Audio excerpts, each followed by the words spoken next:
Kita akan membahas mengenai pekabaran Injil Indonesia pada tahun 1500 sampai dengan tahun 1800. Nah, yang pertama itu ada masa Portugis pada abad ke-16. Nah, pada saat Portugis masuk ke Indonesia, terkhususnya ke Maluku, mereka bukan hanya untuk sekedar untuk mencari rempah-rempah, tetapi juga ingin menyebarkan agama Katolik, yang dimana penyebaran Injil pada saat itu dipengaruhi oleh urusan politik dan juga urusan ekonomi. Nah, karena mereka di bawah pemerintahan kolonial, mereka itu seringkali ada unsur paksaan. Akibat dari unsur paksaan itu, banyak orang yang jadi Kristen bukan karena sungguh-sungguh percaya, tetapi supaya dapat perlindungan atau keuntungan dari Portugis. Nah, itu ada Belanda. Nah, di Belanda ini membawa agama Protestan pada abad ke-17 sampai ke-18. Belanda datang sesudah Portugis membentuk VOC. Mereka datang dengan tujuan utama berdagang, menguasai rute rempah-rempah, dan akhirnya ikut mengatur urusan gereja. Lalu ada juga Inggris. Inggris juga membawa pengaruh Protestan pada awal abad ke-19. Nah, Inggris sempat menguasai beberapa wilayah di Indonesia, terutama tahun 1811 sampai 1816. Itu masa Raffles. Mereka juga membawa pengaruh Protestan, tetapi masa Inggris di Indonesia itu sangatlah singkat, sehingga pengaruhnya tidak sebesar Portugis atau Belanda. Akan masuk ke pekerjaan para pendeta. Nah, ada beberapa pendeta seperti Dan Caertz, Hulsebos, dan Heurnius. Mereka ini benar-benar berusaha memperbaiki keadaan. Mereka buka sekolah, menerjemahkan Alkitab, dan coba agar Injil lebih mudah dimengerti oleh masyarakat. Nah, tetapi mereka tetap terbentur sistem VOC yang dimana sangat mengatur segala hal. Jadi, walaupun ada hasil yang baik, pekerjaannya tetap tidak maksimal karena campur tangan politik. Selanjutnya, baptisan dan sakramen. Banyak orang yang dibaptis, tapi tidak benar dibina imannya. Nah, baptisan sering jadi formalitas saja. Gereja sibuk untuk mengatur aturan sakramen, tetapi kurang melakukan pendampingan iman. Nah, ini bukan kekristenan waktu itu terlihat lebih seperti identitas sosial di masa kolonial, yang dimana bukan iman pribadi yang hidup. Selanjutnya, rintangan dan perkembangan. Nah, secara umum, politik dan ekonomi sangat mempengaruhi penginjilan di masa kolonial, di mana orang banyak jadi Kristen karena ingin posisi aman atau perlindungan. Tetapi ada juga hasil baik daripada itu. Salah satunya, Injil tetap bertahan dan mulai berakar di daerah-daerah tertentu, terutama lewat guru-guru lokal yang setia. Oke, kita akan masuk kepada bab 48, yaitu Pietisme dan Metodisme. Nah, yang pertama itu ada aliran Pietisme. Nah, Pietisme ini dia muncul di Eropa Barat pada akhir abad ke-17 sebagai gerakan pemberontakan rohani yang berpengaruh besar. Nah, gerakan ini juga menekankan iman yang kembali kepada Alkitab dan bukan juga pada dogma gerejawi semata. Nah, selain itu, Pietisme ini juga menyoroti pengalaman pribadi dalam kehidupan Kristen, seperti kesadaran akan dosa, pertobatan, pengampunan, hidup kudus, serta kasih dalam persekutuan. Pietisme juga mendorong ungkapan iman yang lebih bebas, antara lain melalui nyanyian, kesaksian, dan semangat dalam pengabaran Injil. Nah, kita akan masuk dalam Spener. Nah, Spener adalah seorang pendeta berkebangsaan Jerman. Ia ini keberatan terhadap pola dalam gereja Lutheran pada zaman itu. Menurut Spener ini, mistik itu tidak sesuai dengan Alkitab dan hanya menimbulkan sikap pasif saja. Nah, Spener juga mengemukakan pendapatannya bahwa gereja sudah cukup lengkap, tetapi hidup jemaat itu harus dibaharui kembali. Oke, yang berikut Franz K. Nah, Franz K ini dia adalah pendeta di Halle atau di pusat pietisme di Jerman. Dia mau bilang bahwa perubahan itu terjadi ketika pada suatu hari ia mendapatkan 4 ringgit dalam peti derma untuk orang miskin. Nah, dari segi rohani sendiri, Frankel mendirikan sebuah perkumpulan untuk menyiarkan Alkitab yang akan mengusahakan penjualan Alkitab dengan harga yang sangat murah agar bisa dimiliki oleh setiap anggota jemaat. Yang berikut perkembangan dan perlawanan. Nah, pada awal abad ke-18, Pietisme ini berkembang kuat di Prusia dan Württemberg dan membangkitkan harapan baru bagi pekabaran Injil. Namun, Gereja Lutheran menolak gerakan ini karena dianggap terlalu menekankan pengalaman rohani, sehingga sebagian pengikutnya itu menyimpang ke arah fanatisme dan mistik menjelang pertengahan abad ke-18. Nah, pertentangan ini mereda dan Pietisme mulai mundur. Kita lanjut ke Zinzendorf. Nikolaus Ludwig von Zinzendorf adalah seorang tokoh pietis penting pada awal abad ke-18. Ia dididik di asrama French di Halle, sehingga ia memiliki jiwa pietis yang sejati. Zinzendorf melanjutkan semangat pietisme dengan menekankan kasih persaudaraan dan kehidupan komunitas. Ia mendirikan koloni Moravia di Hernat yang menjadi pusat rohani dan misi. Jemaat Hernet teratur dan disiplin di mana masyarakat mereka itu dibagi menjadi beberapa kelompok. Nah, baginya gereja adalah persekutuan kasih, bukanlah lembaga hukum. Em, dari komunitas ini lahir semangat misi lintas bangsa yang kemudian memengaruhi gerakan misi modern dan memperluas pengaruh pietisme di luar Jerman. Kita lanjut ke metodisme.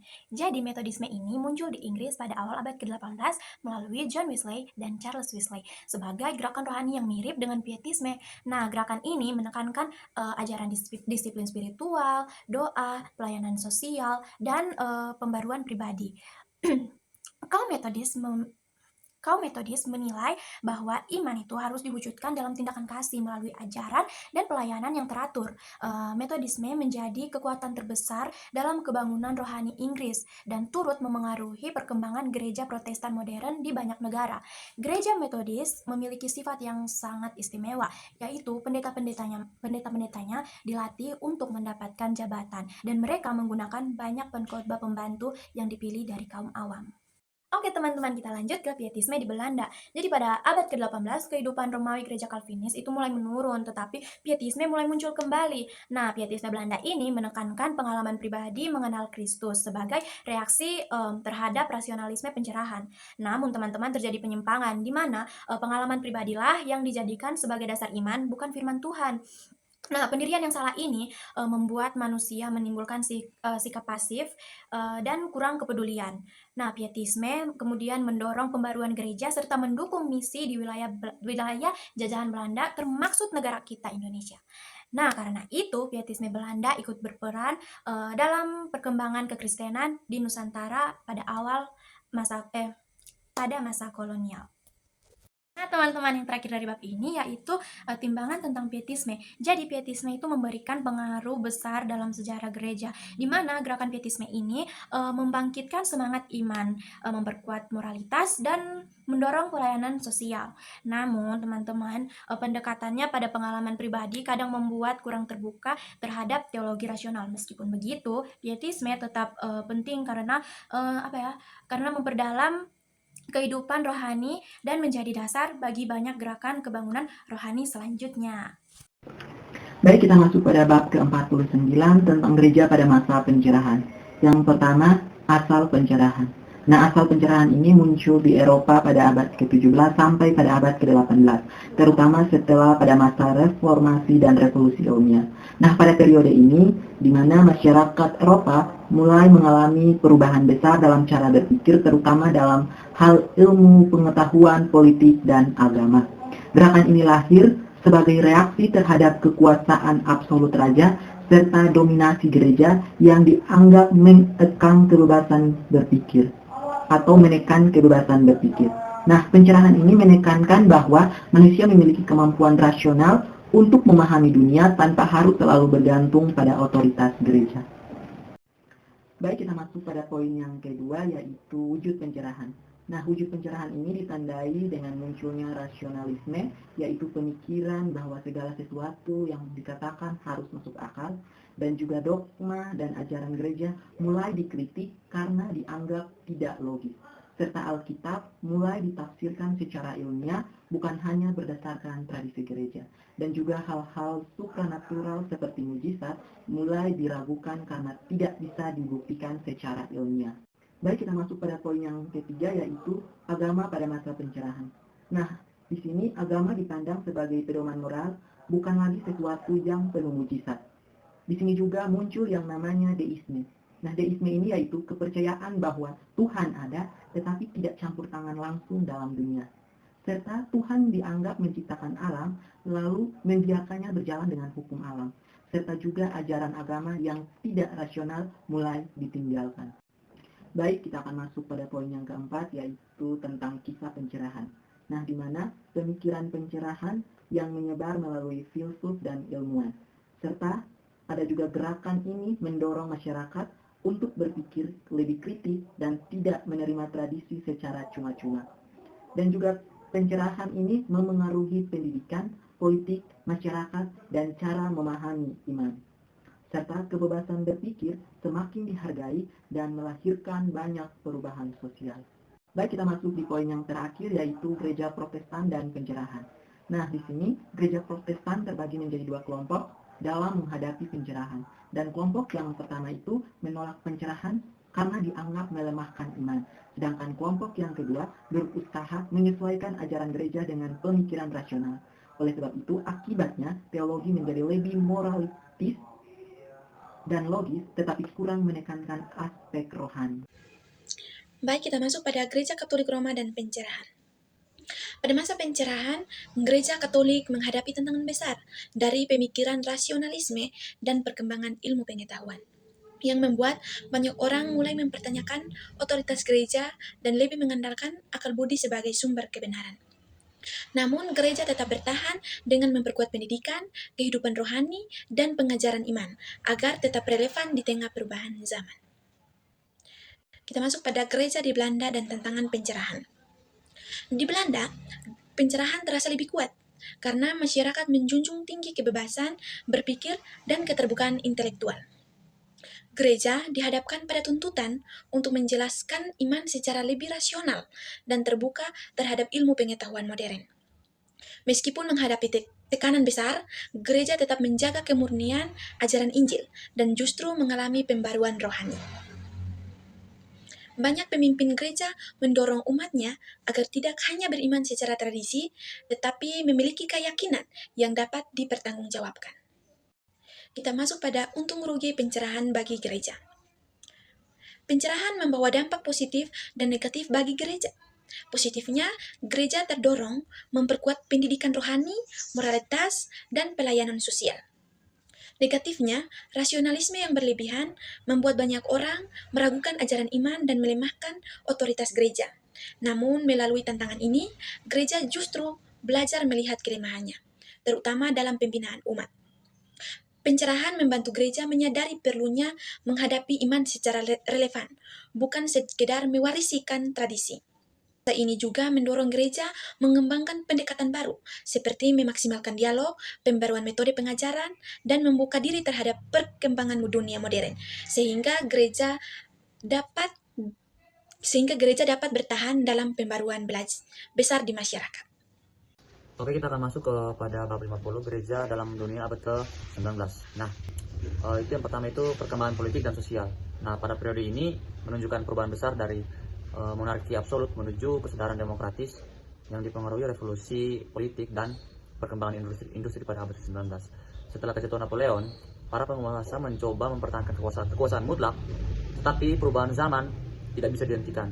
Rakyat Eropa sudah sadar akan haknya dan mulai bangkit untuk menuntut kebebasannya kembali. Yang berikut kita akan masuk dalam perkembangan rohani. Nah, sejajar dengan perkembangan politik yang menunjukkan 3 zaman pada abad ke-21, yakni zaman-zaman reaksioner, konstitusional, dan sosialitis, imperialistis. Nah, dapat pula kita membedakan 3 zaman ini dalam perkembangan hidup rohani, yaitu zaman idealisme, zaman liberalisme, dan zaman naturalisme. Yang berikut kita akan masuk kepada gereja pada zaman restorasi. Nah, setelah kejatuhan Napoleon pada tahun 1815, gereja kembali dihormati karena dianggap menjaga tradisi, moral, dan stabilitas. Nah, pada masa ini terjadi juga beberapa hal yang penting, seperti Raja Prusia itu berusaha menyatukan Lutheran dan Calvinis. Nah, kemudian muncullah gerakan pietis baru yang menekankan iman pribadi, dan Klaus Harms memulai gerakan rohani yang menentang rasionalisme serta mengajak kembali pada iman Kristen yang murni. Nah, kita akan masuk pada gereja pada zaman liberalisme. Nah, pada masa liberalisme abad ke-19, pengaruh paham liberal terhadap gereja di Jerman itu tidak sebesar di negara-negara Eropa lainnya. Meskipun liberalisme ini mulai berkembang kuat sekitar tahun 1848, justru pada masa itu muncul kebangkitan paham neo-luteranisme, suatu gerakan yang berupaya menghidupkan kembali ajaran dan semangat asli Martin Luther sebagai tanggapan terhadap pengaruh rasionalisme dan kebebasan berpikir yang dibawa liberalisme. Yang berikut kita akan masuk pada gereja pada zaman naturalisme. Nah, pada masa naturalisme ini gereja itu kehilangan pengaruh politik karena hubungan dengan negara itu terputus. Jadi, untuk menghadapi perubahan zaman modern, gereja itu fokus pada pelayanan sosial di kota-kota besar dan berusaha merespons sikap acuh dari kaum terpelajar serta buruh. Intinya itu, gereja itu mencoba tetap relevan di tengah arus sekularisasi dan perkembangan ilmu pengetahuan dengan memperkuat peran sosial dan keterlibatannya di masyarakat. Baik, kita masuk pada bab ke-51, yaitu teologia pada abad ke-19. Pada abad ke-19, teologia berusaha menyesuaikan diri dengan dunia modern yang semakin rasional dan ilmiah. Teologia tidak hanya berfokus pada dogma, tetapi juga berusaha menjelaskan bagaimana iman berkaitan dengan persoalan sosial, moral, dan perkembangan pemikiran modern. Perkembangan ini menunjukkan bahwa teologia perlu mencari cara baru menjelaskan Injil agar tetap dapat dipahami. Karena masyarakat sedang berusaha, teologia pun berkembang menjadi lebih reflektif, kritis, relevan dengan kehidupan nyata.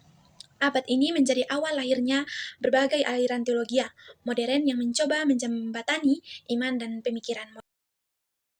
Kita masuk pada teologia perasaan. Schleyer Marker menjadi tokoh penting pada abad ke-19 dengan gagasannya bahwa inti iman terletak pada pengalaman batin manusia terhadap Allah. Bukan sekedar pengetahuan rasional. Ia melihat iman sebagai kesadaran mendalam bahwa manusia bergantung sepenuhnya kepada Tuhan.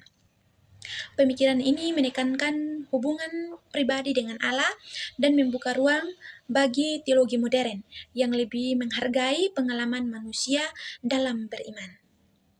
Walau dianggap terlalu subjektif, pemikirannya membawa pembaruan penting.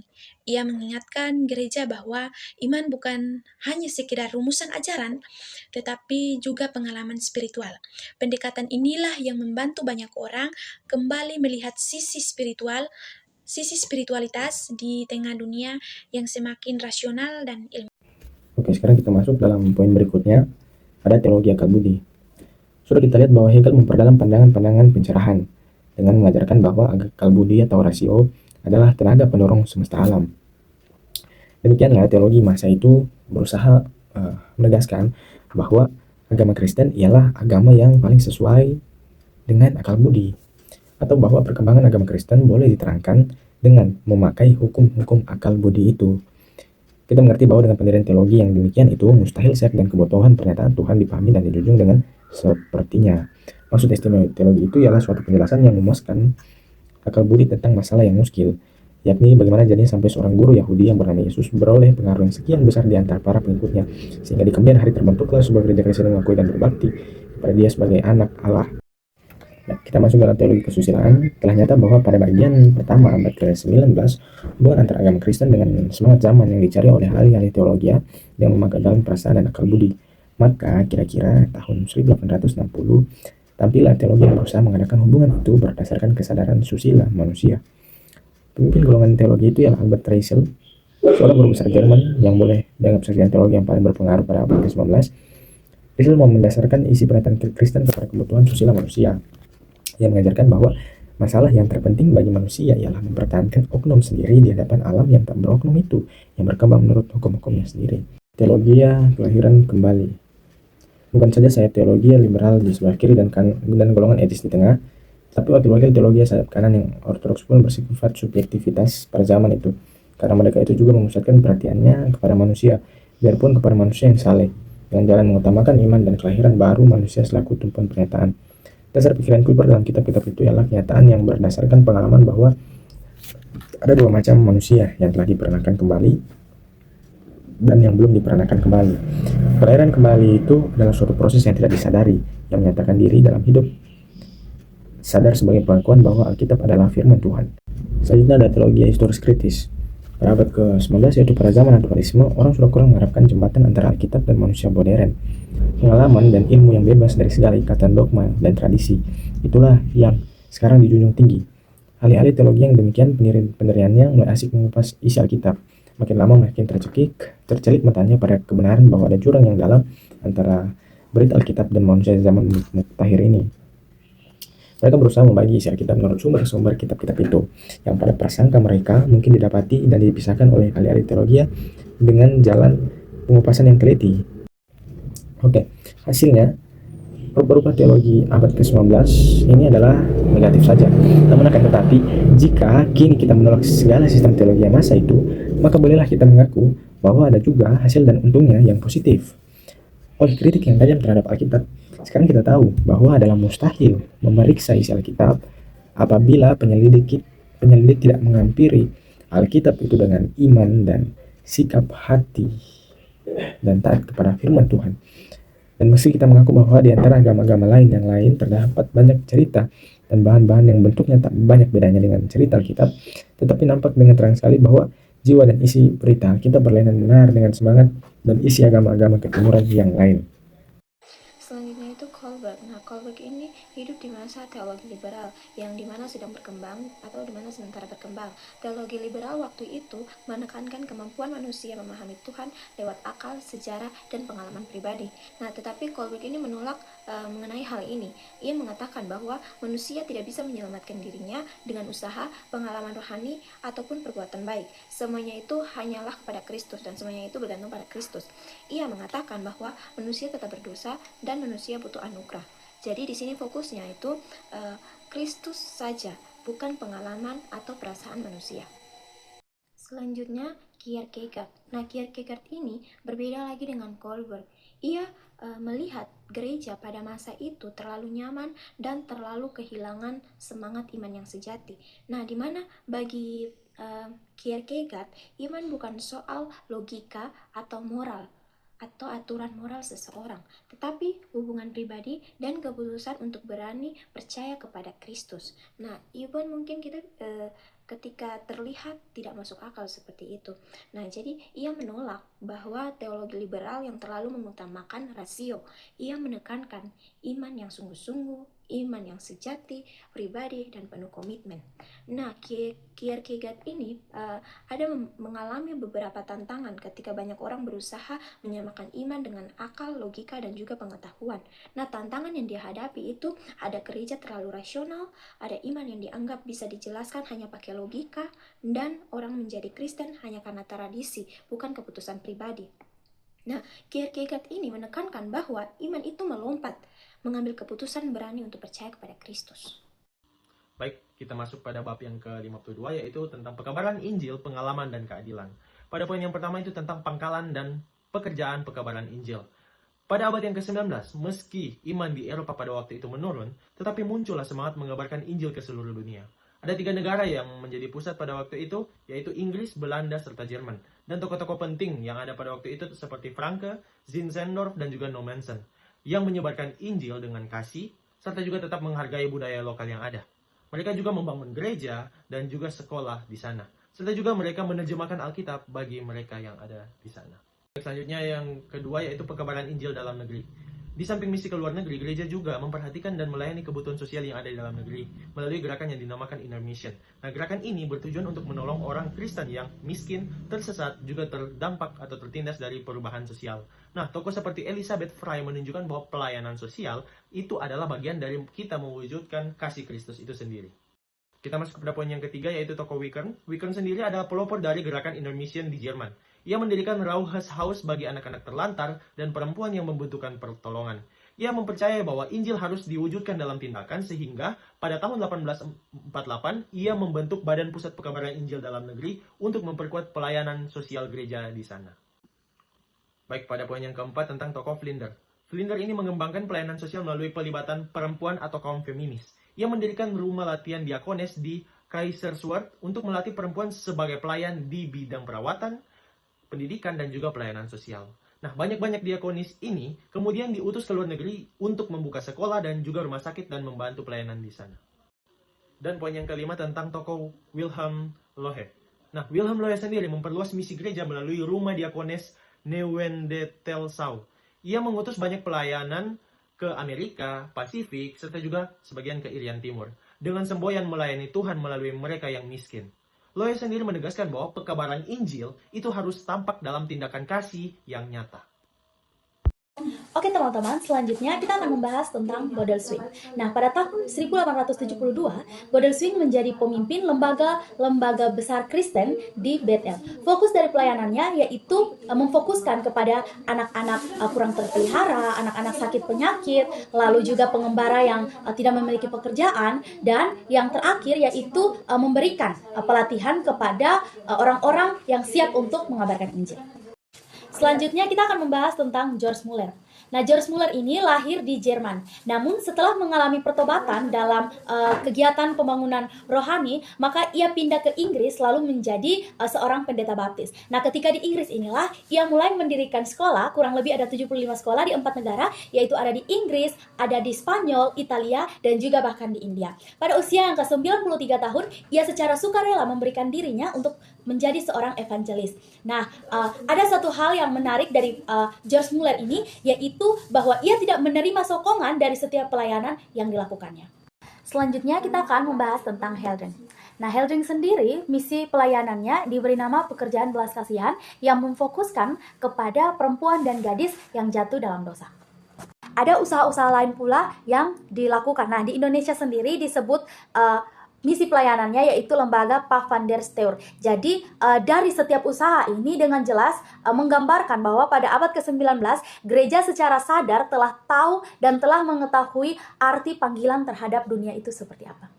Sejak awal teman-teman, pekebaran Injil atau misi pelayanan ini bertujuan untuk mengurangi kemelaratan sosial. Namun banyak masyarakat yang menganggap bahwa belas kasihan saja ini tidaklah cukup untuk merubah keadaan masyarakat. Kenapa? Karena mereka juga memerlukan yang namanya keadilan. Yang berikutnya itu ada Thomas Chalmers. Thomas Chalmers itu adalah seorang pendeta di Glasgow dan juga seorang profesor di Edinburgh. Thomas Chalmers mengajarkan kepada jemaatnya hidup hemat bagi para buruh, dan juga Thomas Chalmers ini mengkritik orang-orang kaya yang penuh dengan keserakahan. Ada juga Bala Keselamatan. Bala Keselamatan itu adalah salah satu organisasi militer rohani yang didirikan oleh William Booth pada tahun 1829 sampai 1912. Bala Keselamatan adalah organisasi militer rohani yang didirikan di Inggris untuk menyebarkan Injil di kalangan jemaat-jemaat jelata. Program ini lebih menekankan dan lebih berfokus pada nyanyian, nasihat tegas, dan juga gambaran surga dan neraka. Yang berikutnya ada Adolf Stocker. Stocker ini adalah seorang pendeta di Jerman, dan ia mendirikan suatu partai yang bernama Partai Sosial Kristen pada tahun 1878. Dan partai ini menjadi jembatan jurang antara majikan dan juga para buruh-buruh yang ada. Selanjutnya ada Gerakan Sosial di Belanda. Gerakan Sosial di Belanda ini terdiri pada tahun 1871, dan Gerakan Sosial di Belanda ini lebih menekankan pada pentingnya kaum buruh pada masa itu. Selanjutnya ada Johann Christoph Bulmart yang menekankan dan berfokus pada doa dan juga penyembuhan dan pembebasan diri dari kuasa jahat. Pandangannya Bulmart ini bahwa Injil itu adalah sebagai suatu kekuatan untuk pemulihan. Masuk kepada Konsili Vatikan I, yang dimana Konsili Vatikan I ini diadakan pada tahun 1869 sampai 1870, yang dimana di bawah pimpinan Paus Pius IX. Latar belakangnya karena dunia sedang berkembang ke arah rasionalisme, materialisme, dan ateisme. Nah, karena banyak orang mulai meragukan ajaran gereja, Konsili Vatikan I ini menegaskan kembali. Nah, yang pertama itu kewibawaan gereja, yang kedua keutamaan paus atau primat. Nah, yang ketiga itu infalibilitas paus, yang dimana paus tidak salah ketika mengajarkan soal iman dan moral secara resmi. Tujuannya supaya gereja punya pijakan kuat menghadapi pemikiran yang modern pada saat itu atau pada waktu itu. Kita masuk pada Konsili Vatikan II. Konsili Vatikan II merupakan konsili besar yang memperbarui gereja Katolik agar lebih mampu berdialog dengan dunia modern. Konsili ini menghasilkan 16 dokumen yang memperbarui liturgi, gereja, ekumenisme, hubungan antar agama, dan kebebasan beragama. Semangat utamanya adalah aggiornamento, yaitu pembaruan agar gereja lebih terbuka dan terlibat dalam persoalan sosial kemanusiaan. Menurut Massimo Fagiolio, konsili ini membentuk cara baru gereja memahami dirinya sebagai komunitas yang melayani dan berdialog dengan masyarakat modern. Konsili Vatikan II menjadi titik balik besar karena gereja mulai membuka diri terhadap perubahan sosial, ilmu pengetahuan, dan budaya modern. Gereja menyadari bahwa untuk menjalankan misinya, ia perlu hadir sebagai sahabat dan pelayan dunia. bukan hanya sebagai otoritas. Karena itu, konsili ini menegaskan peran gereja sebagai komunitas iman yang relevan, terbuka, dan siap bekerja sama dengan siapa saja demi kebaikan bersama. Oke, kita masuk dalam tanggapan kritis. Sejarah pengkabaran Injil selalu dipengaruhi konteks sosial, politik, dan intelektual pada zamannya. Di Indonesia, Portugis dan Belanda sering bercampur kepentingan kolonial sehingga menghasilkan pertobatan administratif. Meski beberapa pendeta berusaha memperkuat iman mereka dengan melalui pendidikan dan penerjemahan Alkitab. Di Eropa, Pietisme dan Metodisme menekankan kesalahan pribadi dan pelayanan sosial, sementara pencerahan menghadirkan rasionalisme yang menantang otoritas gereja. Memasuki abad ke-19, gereja menghadapi liberalisme, naturalisme, dan perubahan sosial, sehingga lahirlah berbagai bentuk teologi baru, serta gerakan penginjilan yang menekankan iman beserta pelayanan sosial. Konsili Vatikan I dan II memperlihatkan upaya gereja mempertahankan otoritas iman sekaligus menyesuaikan diri dengan dunia modern melalui reformasi, ekumenisme, dan keterlibatan sosial. Oke, kita masuk dalam kesimpulan. Kesimpulan yang kelompok kami ambil adalah sejarah pekabaran Injil selalu berjalan berdampingan dengan kondisi sosial, politik, dan intelektual pada masanya. Di Indonesia, penginjilan oleh Portugis dan Belanda menunjukkan bahwa Injil sering dijadikan alat kolonial sehingga menghasilkan pertobatan yang dangkal.